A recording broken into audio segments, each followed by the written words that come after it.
அஸ்ஸலாமு அலைக்கும் வரஹ்மத்துல்லாஹி தஆலா வபரகாத்துஹு. என் இனிய தாய்மார்களே, தந்தைமார்களே, அன்பு சகோதரர்களே, தனவான்களே, உங்கள் அனைவர்களுக்கும் என் இதயம் கனிந்த அஸ்ஸலாமு அலைக்கும் வரஹ்மத்துல்லாஹி தஆலா வபரகாத்துஹு. அல்ஹம்துலில்லாஹ். இன்று நான் உங்களிடம் பகிர்ந்து கொள்ள விரும்பக்கூடிய தலைப்போ நோம்பின் அற்புதம். அல்ஹம்துலில்லாஹ். எனக்கு இந்த வாய்ப்பு அளித்த அல்லாவுக்கே எல்லா புகழும். அல்ஹம்துலில்லாஹ். நான் என்னுடைய பேச்சை ஆரம்பிப்பதற்கு முன்பதாக உங்களிடம் ஒரு குர்ஆன் ஆயத்தை ஓத விரும்புகின்றேன். அஊது பில்லாஹி மினஷ் ஷைத்தானிர் ரஜீம். பிஸ்மில்லாஹிர் ரஹ்மானிர் ரஹீம். யா அய்யுஹல்லஸீன ஆமனூ குதிப அலைக்குமுஸ் ஸியாமு கமா குதிப அலல்லஸீன மின் கப்லிக்கும் லஅல்லக்கும் தத்தகூன். சூரா அல் பக்ரா அத்தியாயம் 2 வசனம் 183. இன்ஷா அல்லாஹ் குறித்து வச்சுக்கிடுங்கோ. இந்த ஆயத்தை நான் முந்தி பேசக்கூடிய ஒரு சந்தர்ப்பத்தில் சொல்லியிருக்கேன். இந்த ஆயத்தெல்லாம் நம்ம மனப்பாடம் பண்ணணும். இதெல்லாம் இந்த ஆயத்தையே நம்மளுக்கு அஸ்திவாரம். இந்த ரமதான் மாதத்தில் நோன்பு வைக்கிறோமே, அதுக்கு அஸ்திவாரமே இந்த ஆயத்து தான். இந்த ஒரு நோக்கத்துக்கு தான் நம்ம நோன்பு வைக்கிறோம். அல்ஹம்துலில்லாஹ். இந்த நோன்பை வைக்கக்கூடிய நோக்கமே இந்த ஆயத்தில் அல்லாஹ் வலியுறுத்தக்கூடிய. அப்போ இதில் அல்லாஹ் என்ன சொல்கிறான்? ஓ ஈமான் கொண்டவர்களே, உங்கள் மீது நாம் நோன்பை கடமையாக்கினோம். எவ்வாறு முந்திய சமுதாயத்துக்கு நாம் கடமையாக்கினோமோ அவ்வாறே உங்கள் மீது கடமையாக்கினோம், நீங்கள் தக்குவா நிலையை அடைவதற்கு. அல்ஹம்துலில்லாஹ். நம்ம தக்குவாதாரி ஆகிறதுக்கு அல்லாஹ் சுப்ஹானஹு வ தஆலா இந்த நோன்பை தந்து உள்ளான். இதுதான் நம்ம நியத்து. வேறு எந்த ஒரு நியத்தையும் கலப்படம் ஆக்கிடக்கூடாது. உடம்பு பருவத்தை குறைக்கிறது என்ன, அப்புறம் என்னங்க ஹெல்த்தியாக இருக்கிறது, இந்த எண்ணம்லாம் இருக்கக்கூடாது. முற்றிலும் இந்த ஒரு நோக்கம்தான். அல்ஹம்துலில்லாஹ். அப்போ இந்த நோன்பை நம்ம அல்லாஹ் புறத்தில் ஒரு ஏற்றுக்கொள்ளப்பட்ட ஒரு நோன்பை அடையணுமா இல்லையா? அது எவ்வளோ முக்கியம். நபி சொன்ன மாதிரி நஷ்டவழி ஆயிடக்கூடாது. நம்ம என்ன நோன்பு வைப்பான், கடைசி அவனுக்கு மிஞ்சியது என்ன? பசியும் தாகமும். நன்மைகள்லாம் ஒன்றும் கிடையாது, பசி தாகம்தான். அந்த நிலைக்கு நம்ம போயிடக்கூடாது. அந்த நிலையிலிருந்து நம்மளை தடுக்கக்கூடிய 3 விஷயங்கள் இருக்குது. இதை விட்டு நம்ம தவிர்ந்து கொள்ள வேண்டும். அது என்ன அந்த 3 விஷயங்கள்? இன்ஷா அல்லாஹ் நான் உங்களுக்கு விளக்கமாக சொல்கிறேன். இன்ஷா அல்லாஹ். முதலாவது பெருமை. பெருமைங்கிற பயங்கர நோய். இந்த நோயை விட்டு நம்ம நிவாரணை பெறணும், விட்டு ஒழிக்கணும் இந்த தன்மையை. பெருமைனா என்னங்க? இவனை தன்னை உயர்த்தி கொண்டே பேசுவான். எங்கே பாருங்கள் பெருமையாகவே பேசுவான். அல்லாஹ் மறந்த நிலையில் பேசுகிறது. மற்றவங்களை மட்டம் தட்டி பேசுவான். பார்த்துருக்கீங்களா? அந்த மாதிரி ஆட்களை இருக்காங்க, இல்லாமல் இல்லை, இருக்கிறான். என்ன அப்போ அவனுக்கு தெரிஞ்சதெல்லாம் என்ன பெருமையாக இருப்பான். ஏதோ ஒரு சம்பவத்தை பேசும்போது சொல்லுவான், ஆமாப்பா இவனுடைய நிலைமை எப்படி இருந்தது தெரியுமா? ரொம்ப மோசமாக இருந்த நிலைமை. அவனுக்கு உதவி செஞ்சது நான் தான். நான் இன்னைக்கு உதவி செய்யலைன்னா இன்னைக்கு இவன் நடுதருவில் நிற்பான். எப்படி? இவனுக்கு அந்த கடனை நான் தான்ப்பா கொடுத்தேன். அந்த கடனை நான் கொடுக்கலன்னா இந்நேரம் அவன் என்ன நிலைக்கு ஆவான்னு எனக்கே தெரியாது அப்படின்னு சொல்லி பேசுவான். பில்டப் பண்ணிலாம் பேசுவான். அப்போ கேட்கக்கூடியவங்க அடாடாடா பெருமை அடிக்கிறது. அப்போ இந்த பெருமை அடிக்கிறது இருக்க, இதை விட்டு ஒழிக்கணும். நம்ம கடுகளவு பெருமை உள்ளவன் சொர்க்கம் செல்ல மாட்டான். இந்த ஹதீஸ்காவது பயப்படுவோமே. கடுகளவுன கடுகு சின்னதுங்க, அது அளவு கூட பெருமை இருந்தாலும் சொர்க்கம் போக முடியாது. அப்போ இந்த மாதிரியான ஒரு பயங்கரமான நோய் தான் என்ன, அது என்ன சொல்லுவாங்க? பெருமை. பெருமைங்கிறது அல்லாஹ்வுடைய ஆடை, அல்லாஹ்வுக்கே உரிய ஒரு இது, அல்லாஹ்வுக்கு உரிய சிஃபத்து. பெருமைங்கிறது அல்லாஹ்வுக்கு உரியது. நம்ம மண்ணோடு மண்ணாக போகிறோன்னா அதில் போய் பங்கு கேட்டால் எனக்கு கொஞ்சம் பெருமையாக இருக்கணும் அப்படின்னு கேட்டால் எப்படி அது? ஸோ அதை விட்டு ஒழிக்கணும். பெருமை நம்மளுக்கு தேவையே இல்லை. சகலமும் அல்லாஹ், எல்லாமே அல்லாஹ்க்கு சொந்தம். இந்த பூமி, வானம், சூரியன், சந்திரன் எல்லாத்தையும் படைச்சது அல்லாஹ். எல்லா உயிரினங்களை படைச்சது அல்லாஹ். எல்லாத்துக்கும் ரிசுக்கு கொடுக்கக்கூடியவன் அல்லாஹ். இவ்வளவும் செய்கிற அல்லாஹ்வுடைய அந்தஸ்து எங்கே, பெருமை எங்கே? நம்ம மண்ணோடு மண்ணாக போகிற நமக்கு என்னங்க பெருமை? சரியா? ஸோ பேசிக்கொண்டே போகலாம், போதும். இது உங்களுக்கு விளங்குன்னு நினைக்கிறேன். இந்த பெருமையை விட்டு நம்ம தப்பிக்கணும். ரெண்டாவதாக போராமை. பெருமை, இப்போ போராமை. இந்த போராமையுடைய தன்மையை விட்டு நம்ம ஒதுங்கணும், இருக்கவே கூடாது. அது அந்த நோன்பு காலத்தில் நம்ம அந்த போராமையோடு இருந்தோம்னா நம்ம நோன்பு என்ன மதிப்பு இருக்கு அல்லாட்ட? ஏன்னா பாருங்க, போராமப்படுறது, அவன் எதுக்கு போராமப்படுறான் தெரியுங்களா?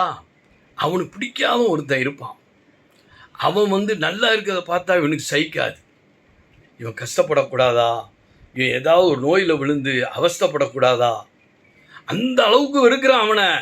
அப்போ அவன் உள்ளத்தில் இந்த மாதிரியான இதெல்லாம் ஏற்படுது. அப்போ முதலாவது நம்ம என்ன நினைக்கணும்னா, போராமை எதுக்கு படுறோம்? அல்லாஹ் சுப்ஹானஹு வ தஆலா இவனுக்கு என்னென்ன கிடைக்கும்னு சொல்லி அல்லாஹ் தக்தீரில் எழுதுனது தானே செயலுக்கு வருது. தக்தீர்னா என்ன? எதை பொருள் அல்லாஹ் அந்தந்த பொருள் எப்போ நடக்கணும்னு சொல்லி அல்லாஹ் நிர்ணயிச்சானோ அந்தந்த தேதி வரும்போது, அந்த நாள் வரும்போது அது செயலுக்கு வரும். நல்லதோ கெட்டதோ அது நடக்கும். அப்போ நம்ம போராமைப்படுறதுல அர்த்தமே இல்லை. போராமைப்படுறது இன்னொன்று என்ன தெரியுங்க? அதோட பயங்கரம், அல்லாஹ்வுடைய தக்தீரை எதிர்க்கிறது. அல்லாஹ் ஒரு தக்தீரை நிர்ணயிச்சா அதுபடி நடத்திக்கிட்டு வரான். நம்ம அதை பிரியப்படுறதில்ல, நம்ம எதிர்க்கிறது. ஈமான்ல 6 விஷயங்கள், அதில் ஒன்றுங்க தக்தீரை நம்புறது. ஏன்னா என்ன நடக்குது, என்ன நடக்க போகுது எல்லாம் அல்லாஹ்வுக்கு தெரியும். அதை அல்லாஹ் செயல்படுத்துகிறான், நம்ம அதை மறுக்கிறோம். நவுது பில்லாஹ் மின் ஜாலிக். அப்போ நம்ம என்ன செய்யணும்? முதலாவது, இந்த போராமை நம்மள்கிட்ட இருக்கவே கூடாது. இன்னொன்றுங்க, அவன் பார்ப்பான், கம்பேர் பண்ணுவான். எப்படி? அவன் நல்லா இருக்கானே, அவன் வீட்டில் எல்லாரும் நல்லா இருக்காங்களே, பெரிய பெரிய பதவியில் இருக்காங்களே, பெரிய அந்தஸ்தில் இருக்காங்களே, எனக்கு ஏன் ஒன்றுமே இல்லை, என் பிள்ளைங்கள்லாம் சாதாரண வேலை செய்யக்கூடியவங்களாக இருக்காங்க. அப்படி பார்க்காதே. நீ எப்படி பாரு, அல்லாஹ் சுப்ஹானஹு வ தஆலா உன் பிள்ளைங்களை எப்படி வச்சுருக்கிறான்? தீன்தாரிகளாக இருக்காங்களா? ஐங்கால தொழுகையை குறித்த நேரத்தில் தொழுகிறாங்களா? மற்ற தீனு இட்ட கட்டளைகள்லாம் ஒழுங்காக பேணி நடக்கிறானா? இதை பாரு, அதில் சந்தோஷம் அடையணும். அல்லாஹ் அல்ஹம்துலில்லாஹ், அல்லாஹ் சுப்ஹானஹு வ தஆலா என் பிள்ளைங்களெல்லாம் நல்ல தீன்தாரிகளை உருவாக்கி இருக்கிறான். அல்லாஹ் உனக்கே எல்லாம் போலும்.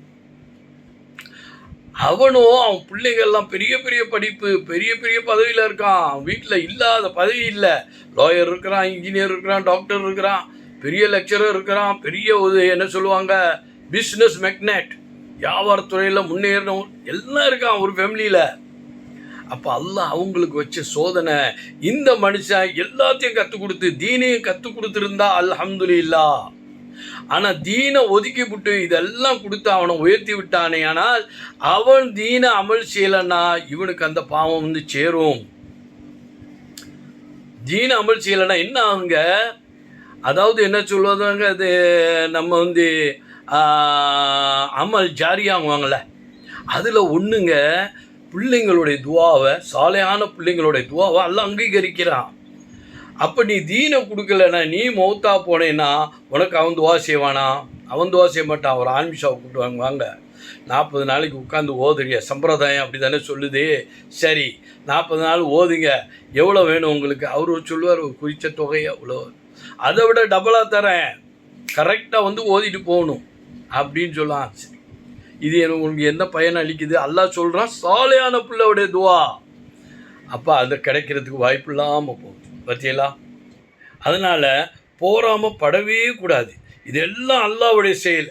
என்னென்ன அல்லாஹ் நிர்ணயிச்சானோ அது அந்தந்த நேரத்தில் நடக்கும். நம்ம துவா செஞ்சு சுக்குர் செய்யணும். அதுலேருந்து ஏற்படக்கூடிய நல்ல காரியங்களை நம்ம நமக்கு ஒரு ஆறுதலாக வச்சுக்கிடணும்.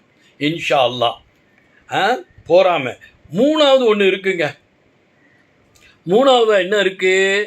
அதுக்கு பேர் தான் முகஸ்துதிங்குவாங்க.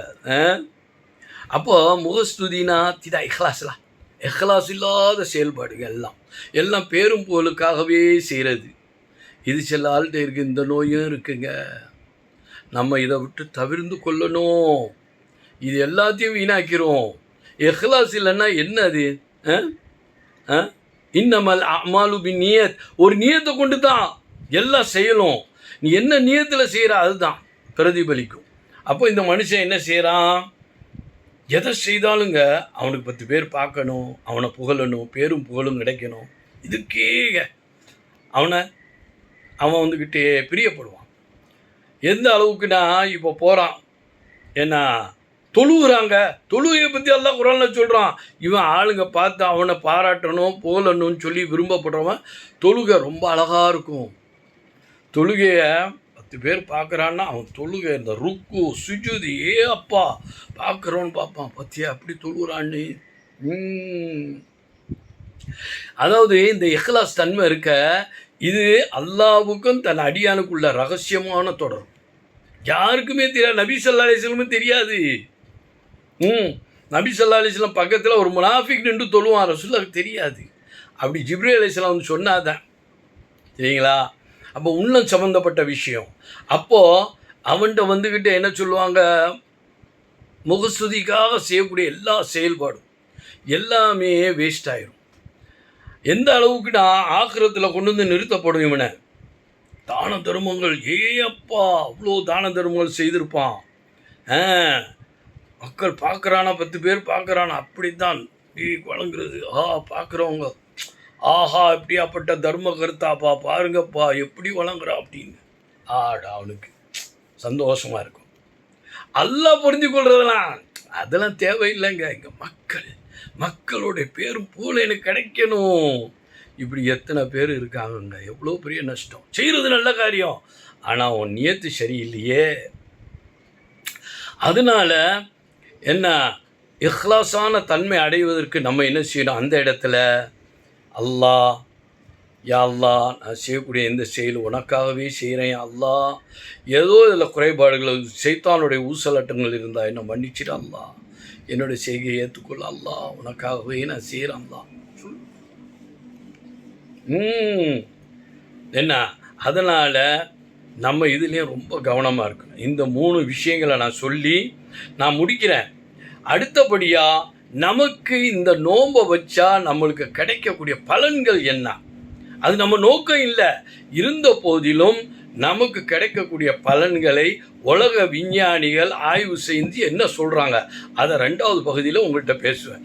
வபில்லாஹி தௌஃபீக் வல் ஹிதாயா வ ஆகிரு தஅவானா அனில் ஹம்துலில்லாஹி ரப்பில் ஆலமீன்.